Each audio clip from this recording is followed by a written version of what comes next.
Welcome friends, आपका मेरे motivational story के चैनल में बहुत बहुत स्वागत है। चलिए आज का सफ़र शुरू करते हैं।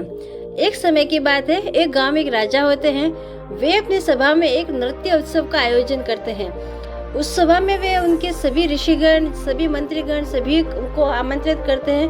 उनमें वे अपने गुरु को भी आमंत्रित करते हैं कि वे भी रात्रि को आए और उस नृत्य सभा का आनंद लें। तभी सभी लोग रात को इकट्ठा होते हैं और अपने उस गांव की, उस शहर की सबसे प्रसिद्ध नृत्यांगना होती है, उन्हें हायर किया जाता है। उन्हें वहाँ आयोजन में, उत्सव में भाग लेने के लिए बुलाया जाता है और वही एकमात्र नृत्यांगना होती है जो उस आयोजन को करती हैं, मतलब उसमें अपनी प्रदर्शनी को करती हैं। तब वे अपनी टीम के साथ वहाँ पहुँचती हैं और राजा और पूरी सभा वहाँ बैठी हुई होती है। वहाँ उनके गुरु भी आते हैं। नृत्यांगना है, वो अपने नृत्य की प्रस्तुति करती है। पूरी रात भर नृत्य का उत्सव चलता है। वो नृत्यांगना अपने नृत्य की प्रस्तुति देती रहती हैं और ऐसे ही सब उसकी तारीफें करते हैं और मतलब एक नृत्य का उत्सव पूरी रात चलता है। जब सुबह के 4 बजे होते हैं, ब्रह्म मुहूर्त का टाइम होता है, तब जो नृत्यांगना के साथ में जो टीम होती है, वो तबला बजाने वाला होता है, उसको थोड़ी सी झपकी आती है, उसको नींद आने लग जाती है। नृत्यांगना ये उसकी तरफ देखती है कि यार ये अगर ये सो गया तो राजा क्या सोचेंगे, और वो उसको राजा उसको दंड भी दे सकते हैं। मतलब मैं पूरी रात जो हमने मेहनत की है उसके ऊपर पानी फिर जाएगा। तब नृत्यांगना के दिमाग में एक आइडिया आता है और वो एक दोहा बोलती है कि घनी गई थोड़ी रही, या में पल पल जाए, एक पलक के कारणे यूं ना कलंक लगाए, यूं ना जन्म गवाए। और ये दोहा उस तबले वादक के कान में मतलब उसको सुनाई देता है और वो पलक से झपक से उठ जाता है और अपनी प्रस्तुति वापस तबला बहुत ही अच्छे से बजाना शुरू करता है। तब भी उसी समय उस दोहे को सुनकर जो राजा का बेटा होता है, वो अपना जो सिर पे पहना वो मुकुट होता है, वो उस नृत्यांगना को भेंट करता है कि ये मेरी तरफ से आपको उपहार है। आपने जो दोहा पढ़ा है उससे मेरी आंखें खुल गई। और तभी वहाँ मौजूद राजा की बेटी होती है, जो राजकुमारी होती है, वो अपने गले का हार निकाल के, बहुत ही जो कीमती हार होता है वो निकाल के नृत्यांगना को देती है कि ये लो, ये मेरी तरफ से भेंट है तुम्हारे लिए। वास्तव में तुमने जो दोहा पढ़ा वो अपने कान के पर्दे खोलने वाला, ये एक ज्ञान अपने अंदर लेने वाला था। वास्तव में ये हमें वास्तविक स्थिति से इस दोहे ने हमें परिचित कराया है। वहाँ जो राजा के गुरु बैठे हुए थे, उन्होंने भी जो राजा द्वारा स्वर्ण मुद्राओं को बैग दिया गया था गुरुजी को कि अगर आपको नृत्य पसंद आ जाए तो आप भी बीच बीच में थोड़ी नृत्यांगना को सोने की मुद्राएं देते रहना, क्योंकि गुरुजी तो भगवान के भक्त होते हैं, उनके पास कोई धन संपदा तो होती नहीं है। तो राजा ने उनको बैग सोने की मुद्राओं का भरा हुआ दिया था, तो उन गुरुजी ने भी यूं का यूं बैग, पूरे सोने की मुद्राओं का भरा हुआ बैग उस नृत्यांगना को दे दिया कि वाह क्या दोहा कहा है आपने हमारे जीवन में इतनी तपस्या की मैंने, पर आज दिन तक मुझे कुछ समझ नहीं आया। जो आप मेरे गुरु बन के मुझे जो ज्ञान दिया इस दोहे के माध्यम से, उससे मैं धन्य हो गया।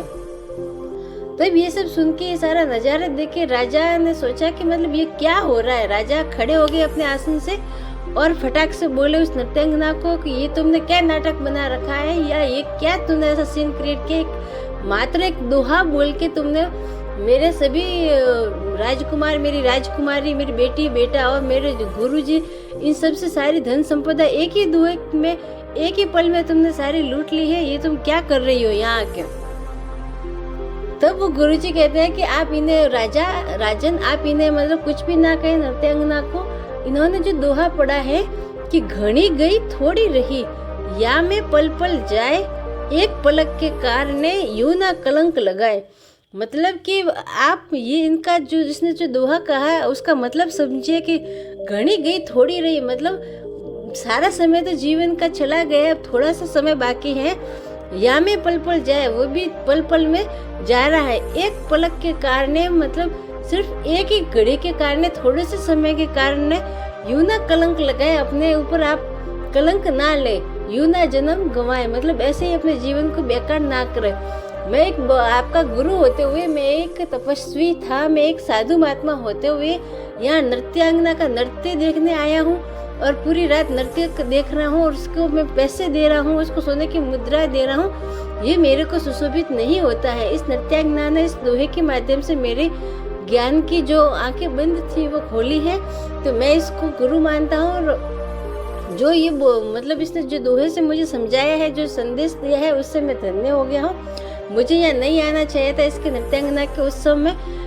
मेरे को तो अपनी तपस्या में, अपनी साधु में मैंने पूरे जीवन भगवान की भक्ति की, और कुछ पल के लिए यहाँ आके मैं अपने ऊपर कलंक नहीं लेना चाहता था। तो मतलब इसने गुरु जी को भी एक दोहे के माध्यम से अच्छा संदेश दे दिया, उनकी भी आंखें खोली। फिर वहाँ बैठा राजकुमार कहता है कि पिताजी आप अपना ये सिंहासन छोड़ ही नहीं रहे थे, तो आज मैं कुछ सिपाहियों के साथ में मिलके आपकी हत्या करने वाला था, मैं आज आपको मारने वाला था। और इस दोहे के माध्यम से मेरे भी मतलब मुझे भी बुद्धि आई, सद्बुद्धि आ गई है कि पिताजी जितने जीवित रहे इतने और ज़्यादा तो रहेंगे नहीं, तो आज नहीं तो कल कभी ना कभी सिंहासन खाली होगा ही। तो बाप की हत्या मतलब पिता की हत्या का, हत्यारा का जो कलंक है वो मैं अपने सर पे क्यों लूं। इसलिए घड़ी गई थोड़ी रही, मतलब अब तो सारा समय तो चला गया, अब तो थोड़ा ही समय बाकी है, कभी ना कभी तो मैं राजा बन ही जाऊंगा। तो मतलब इसने मुझे भी सद्बुद्धि दी है, नहीं तो आज मेरे से पता नहीं क्या हो जाता। तो इसलिए मैंने अपना मुकुट इसको दे दिया है। तभी वहाँ बैठी राजा की जो बेटी राजकुमारी है वो यह कहती है कि पिताजी आज मैं महावत के साथ में भाग जाने वाली थी रात को, क्योंकि मेरी उम्र हुई है शादी की और आप अभी तक चिंता ही नहीं करते हैं, मेरी तरफ देखते भी नहीं है कि आपकी बेटी बड़ी हुई है, आप मेरी शादी की करा ही नहीं रहे किसी से, आप मेरी शादी का कोई विचार ही नहीं करे, इसलिए आज मैं महावत के साथ में भाग के जाने वाली थी। तो मतलब आपके ऊपर भी कलंक लगता और मेरे ऊपर भी कलंक लगता, पर इस दोहे के माध्यम से हम सबकी आंखें इसने खोल दी हैं। आज नहीं तो कल आप मेरी शादी जरूर कराएंगे। बस इसी से सोच के तभी महाराज ने कहा कि अच्छा, तब मतलब सबकी आंखें खोल दी। तब वहाँ जो महाराजा थे उन्होंने कहा कि आज से मैं ये सिंहासन छोड़ता हूँ, और उसके बेटे राजकुमार को कहता है कि आज से ये सिंहासन तुम्हारा और इस गांव के राजा तुम। और उस बेटी से कहते हैं कि यहाँ आए हुए सभी जितने भी राजकुमार हैं, राजा हैं, उनमें से किसी एक को भी पसंद करके उनके गले में आप वरमाला डाल दीजिए और अपनी शादी कर दीजिए। और वहाँ बैठे सभी से वो राजा निवेदन करते हैं कि मैं भी आज के बाद में राजगद्दी को छोड़ देता हूँ और मेरे गुरुजी के साथ में वन में जाकर, मंदिरों में जाकर तपस्या करूँगा, क्योंकि अब घनी गई और थोड़ी मेरा भी जीवन सारा व्यतीत हो चुका है, अब मैं बचा हुआ जीवन भगवान में लगाऊंगा। तब वो सारा सीन जो नर्तकी थी, नृत्यांगना थी, वो देख रही थी।